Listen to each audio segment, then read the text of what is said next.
আমাদের বিয়ানীবাজারের সকল ভোটার জনসাধারণ সবাইকে অভিনন্দন এবং শুভেচ্ছা জানাচ্ছি। মুসলমান ভাইদেরকে আসসালামু আলাইকুম ভাই বোনদের এবং হিন্দু ভাই বোনদের। আমি আগামী 29 মে নির্বাচনে অংশগ্রহণ করেছি। আজকে প্রতীক বরাদ্দ হয়েছে। আমার প্রতীক হচ্ছে শালিক পাখি। এই প্রতীক নিয়ে আমি নির্বাচন করব এবং 29 তারিখে বিজয়ের লক্ষ্যে আমি সবার দ্বারে দ্বারে যাব এবং আমার নেতাকর্মী যারা আছেন সকলের প্রতি আমার উদাত্ত আহ্বান। আমি অনেক প্রার্থীদেরকে নিয়ে কাজ করেছি। আমরা একেবারেই তৃণমূল পর্যায়ে কোনো কাজ করি। অনেক বড় বড় নেতারা নির্বাচন করতেছেন।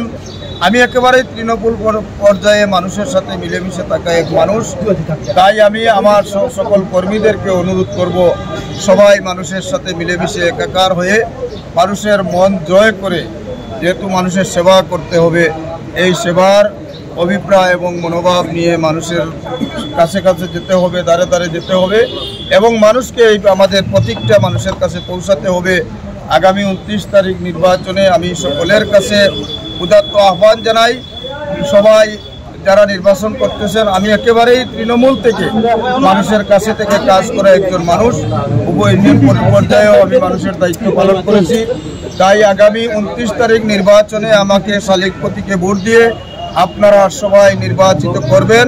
আমি তৃণমূল পর্যায়ে সকলের সাথে মিলেমিশে কাজ করব এবং